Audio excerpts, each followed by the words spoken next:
The biased BBC are in crisis. With a huge wave of British taxpayers cancelling their TV license, the BBC spending going up, and the government warning the organisation that we are coming for you to change the structure and the TV license potentially. So they are now making some budget cuts, and definitely they are not tactical. Because they've been spending millions and millions of taxpayers' money over the past few decades on idiotic projects, and so they thought maybe we should get rid of some of our, not so popular programs. That's not true. This is not what they did. They have decided to cancel Andrew Neil. They're one of the most popular programs that they have on the BBC, and one of the best, actually, the best presenter and interviewer that we have in this country, Andrew Neil, has been cancelled by the BBC. Well, there's a lot of questions about this, if this was a biased decision. Certainly, it had nothing to do with supply and demand because this program was absolutely popular, and people actually relied on Andrew Neil and his actual genuine forensic style interviewing, unlike Keir Starmer. But he's gone in terms of the Andrew Neil show. So they said that they want to review all the news programs, but at the same time, they're still spending millions and millions on their diversity programs because why not? And then this happened at the same time. Femi the Ramona has come out to say this. He tweeted, "I think Andrew Neil is biased and scarily right wing." How can he be scarily right wing? I mean, what's a normal right wing? What's a scarily right? But he is such a heavy hitter when it comes to Paxman style interviews. This is what I don't like. Yes, there was a time when Jeremy Paxman was a great interviewer, and the phrase Paxman style came. But now I'd rather say Andrew Neil style interview rather than Paxman style, because Paxman was slightly different, including when holding back his own side to account. That I'm genuinely disappointed to see him go. Andrew Neil massively hit back on everybody for calling him biased and scarily right wing. There's absolutely nothing scarily right wing about Andrew Neil. And as a person, regardless of where he stands on a political spectrum, everybody has a view. And yes, Andrew Neil seems to be sound. He's not a communist, but he is one of the few professional presenters and interviews we have that when he does his job, he's actually genuinely putting aside his biases. Simple. It completely destroyed Boris Johnson a few times. He even destroyed Ben Shapiro, up to a point where Ben Shapiro actually came back and apologized, because initially Shapiro thought that Andrew Neil is a left-wing biased typical BBC interviewer, but then he did his research afterwards and apologized to Andrew Neil, saying, "I didn't realize this is just how you interview. I should have been more prepared." So the BBC have decided to do this made this idiotic decision, and the Broadcasting Union have said that it would hold BBC management to account and seek to avoid compulsory redundancies. Now, this is brilliant.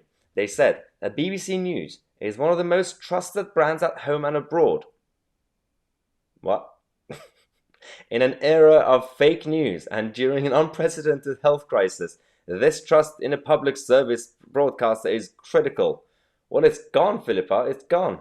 So Philippa said the government needs to take back responsibility for free license fees for the over 75s.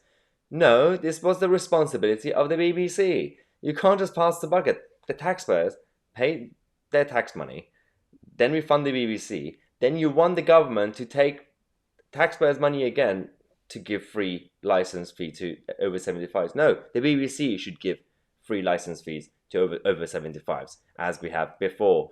Philippa says that it's providing precious resources, that it would allow BBC News to continue to provide its world-leading range of news broadcasts. Absolute idiocy. Who is this woman? The BBC announced in 2016 that it needed to save £800 million. And how much are they actually spending that they need to save 800 million? With around 80 million pounds of that figure coming from the news. That's the problem. The BBC as a concept was initially supposed to be just news related content, and only 80 million of the savings going to be from that. Over 40 million pounds, around half of that savings required, has been found over the past 4 years. took them 4 years to find 40 million to cut. In January, the corporation announced plans to close 450 jobs, as well as programs like BBC Two's highly regarded Victoria Derbyshire show. Highly regarded, absolutely. This is an article I'm reading. It's actually from the BBC. The BBC wrote an article about the BBC. Love it. This is happening. We're talking about the BBC bias and the ridiculousness. And they're not even learning. After all this that they came out, they've also just done this. They tweeted with all these job cuts. The BBC Archive Twitter account said, Birmingham was bidding to host the 1992 Olympic Games. Yes, Birmingham. Yes, the Olympic Games. Now, everybody knew what they're doing. They're making fun of Birmingham. I mean, we can make fun of Birmingham or London or Manchester. It's not the job of the BBC to decide to pick and choose which city they can support or which city they're going to make fun of. The BBC is supposed to be covering the whole of the country, and because considering everybody pays for your salaries, guys. But yeah, making fun of Birmingham, especially at the time when we're calling you biased, not really smart, BBC. Not really smart. So this is the situation we have with the organization losing all their money. And but speaking of ridiculous people, yesterday we had more ridiculous people. We had a battle between two Tories. We're going to talk about that: Chris Grayling and Julian Lewis, and also the Labour Party. Yes, Keir Starmer has come out. Look at this. So yesterday in Parliament there was a motion to extend the transition period, even though the deadline has already gone. There's not going to be an extension. But the Labour Party decided to refuse to support the ending of the transition period at the end of the year. They also refused to support the end of free movement and the end of the single market and customs union. Clearly, they're still not supporting the referendum result, even though Keir Starmer came as a new leader and say, we should put this subject, this whole debate aside and move on. Clearly, that was a lie. Keir Starmer's honeymoon period has also ended. They're not doing too well in the polls anymore. And for some reason, the Tories are still leading with all the problems. So let's go back to these guys. Yes, Chris Grayling. Chris and Julian. So obviously on the left, we have Chris Grayling, who is one of the most boring men in politics, in British politics. Not just boring, incompetent. He was in charge of the transport department. He was so bad that I stopped taking trains. It was just embarrassing. So there was a battle yesterday. Chris Grayling was supposed to be in this fake rigged election in Parliament for the Intelligence and Security Committee. He was the only one. He was unopposed, and he was the government's favourite candidate. It was a very Russian-style election, basically. He was supposed to be the only person, and but then the Labour Party decided to create a coup. They started a coup. So Chris Grayling managed to actually lose a rigged election, even though he was the only one, because the Labour Party went to Julian and asked him to, as a Tory MP actually, to stand and to support him to stop Chris Grayling. And all of this, guess why? All of this is because the Labour Party are obsessed with releasing the Russian report. Yeah. So, and actually we just heard the news today because Julian won, Chris Grayling lost, and the government lost. And then what happened was the Conservative Party removed the whip. So Julian is no longer a Tory. And it's been a bit of an overreaction from all sides. The Labour Party started a coup. The Tories removed the whip.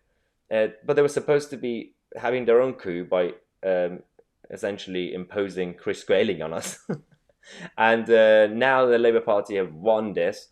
And they are now releasing the Russian report because they think that the Russians helped the Tories and the Russian helped Brexit and all that. Yeah, good luck with that.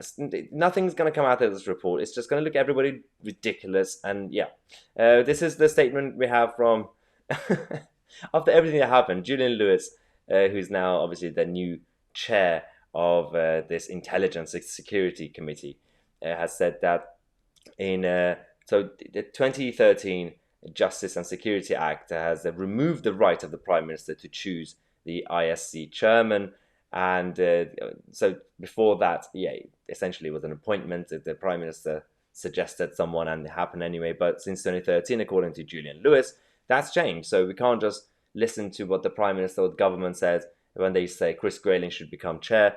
And it was only yesterday afternoon, he says, that I received a text asking me to confirm that I would be voting for the Prime Minister's candidate, Chris Grayling, because the news came out that Julian Lewis promised the government and the Tories that he would be backing Chris Grayling until the Labour Party came to him and asked him to start this coup.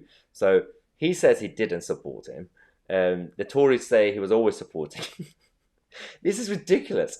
Talk about gossip politics. In recent days, the official Number 10 spokesman has denied that the government was seeking to parachute their preferred candidate. And so this is according to Julian Lewis again. And he says it is therefore strange to have the whip removed for failing to vote for the government's candidates. Yes, whilst we have the BBC in crisis, we have the Labour Party being absolutely idiotic, the government side are also incompetent. Everybody in the Westminster Village should be kicked out. They're all incompetent. They're all useless and pointless. And this is exactly why there are all these people who've created these campaigns alongside the Westminster bubble to fight against the establishment. Because how did we get to this point where our politicians are this bad? They can't even do a proper coup anymore. It's embarrassing. I bet someone like Putin is watching this and just laughing, saying, you can't even do a proper coup anymore. So yeah, this is the latest news we have, but let's just focus on the BBC for now because they are in massive crisis and their license fee is going down because most people are now removing that TV license and not paying that TV tax anymore. So that's good news, and hopefully we'll see a day when we will decriminalize this situation and also eventually reform the BBC. And then could move on to other things, including the Whitehall machine. Thanks again for watching. Make sure to support the channel by becoming a member. Thanks to everybody, all the members who attended our Zoom video call yesterday. We had a great time discussing various issues with you guys. If you want to obviously benefit from the video Zoom calls, the weekly Q&As, the video podcasts that we do, which is kind of like a longer version of these videos, and the various other things that we do as benefits, make sure to check out the link in the description or just go on youtube.com/myotc/join. And don't forget to follow me on Twitter and Instagram to listen to my rants on a different platform. I'm MyOTC. I'll see you guys in the next video.